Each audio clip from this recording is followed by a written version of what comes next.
खामोश चीख। भाग 1। एक स्त्री की सबसे कठिन लड़ाई अदालत में नहीं, अपने ही घर की चौखट पर शुरू होती है। दिल्ली पुलिस मुख्यालय के बाहर सुबह की हल्की धूप फैल चुकी थी। परिसर में पुलिस वाहनों की आवाजाही शुरू हो चुकी थी। हर अधिकारी अपनी अपनी जिम्मेदारियों में व्यस्त था। उन्हीं के बीच तेज कदमों से चलती एक महिला अधिकारी सबका ध्यान अपनी ओर खींच रही थी। उसकी वर्दी पर चमकते 3 सितारे उसकी पहचान थे।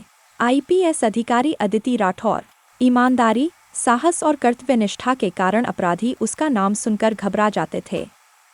उसने न जाने कितने गिरोह तोड़े थे, कितनी बेटियों को मानव तस्करी से बचाया था और कितने निर्दोष लोगों को न्याय दिलाया था। लोग कहते थे, अगर जिले में अदिति मैडम है तो अपराधी बच नहीं सकता। लेकिन कोई नहीं जानता था कि वही अदिति हर रात अपने ही जीवन की हार से लड़ती थी। उसकी मेज पर एक छोटी सी तस्वीर रखी थी। तस्वीर में एक 6 वर्ष की बच्ची मुस्कुरा रही थी। उसका नाम था आर्या।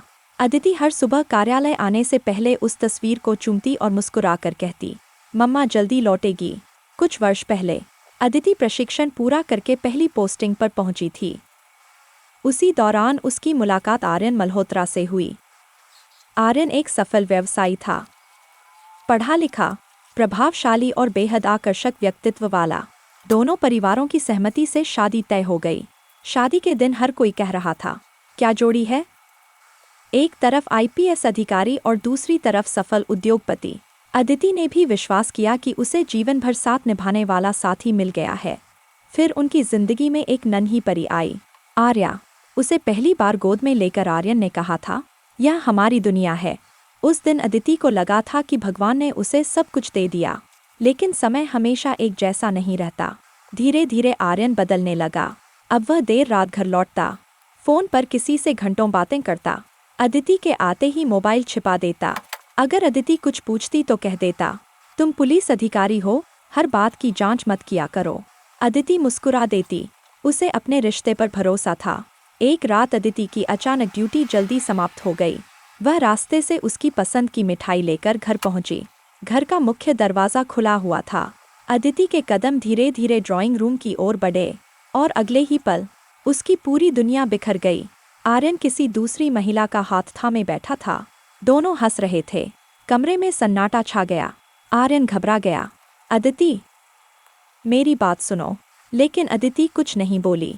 उसने केवल अपनी शादी की अंगूठी उतारी, मेज पर रखी और शांत स्वर में कहा, जिस रिश्ते में विश्वास मर जाए वहाँ सफाई देने का कोई अर्थ नहीं बचता। वह अपनी बेटी को गोद में उठाकर उस घर से बाहर निकल गई। उसने पीछे मुड़कर भी नहीं देखा।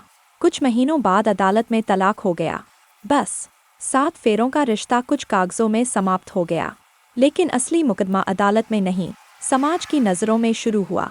लोग कहने लगे, इतनी बड़ी अफसर है, इसलिए घमंड है। पति से थोड़ा समझौता कर लेती, बच्ची के लिए घर बचा लेती। आदमी से गलती हो जाती है। हर कोई आर्यन की गलती को गलती कह रहा था और अदिति के आत्मसम्मान को अहंकार।